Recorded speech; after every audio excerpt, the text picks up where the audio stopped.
আসসালামু আলাইকুম। আমরা চলে আসলাম বছরের শেষ পর্যায়ে, 2025 আজ শেষ দিন। তো আগামী আইতেছে 2026। তো 26-এর জন্য সবাইকে আল্লাহ পাক ভালো রাখুক, সুস্থ রাখুক। আল্লাহর বড় নিয়ামত হলো সুস্থ থাকা। এটা হচ্ছে কোনো নিয়ামত না আল্লাহর, ঠিক আছে? তো অন্যের হিসাব তো বহুত করছেন, কে কী করলো, কে কত ঘুষ খাইলো, কে কী করলো। এবার নিজের একটু হিসাব করেন, এই 25 সালে কার কতটুকু উপকার আসছেন, কার কতটুকু কাজে লাগতে পারছেন, কার কতটুকু ক্ষতি করছেন, বা আপনি রবের কাছে আপনি কী হিসাব দিবেন, কতটুকু হালালভাবে আপনি কতটুকু মনটা হালাল রাখতে পারছেন, একটু হিসাব করেন, ঠিক আছে?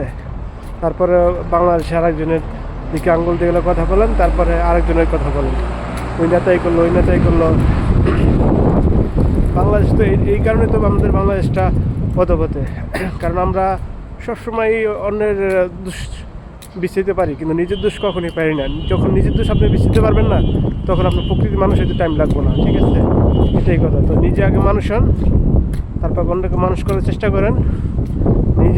নিজে ওয়াইড থাকেন, নিজে ভালো থাকেন, সেফ থাকেন, ঘুষ করে চাঁদা করে না থাকেন, অন্যকে বিরুদ্ধে রাখেন, দেখুন সমাজ পাল্টে যাবে ইনশাআল্লাহ।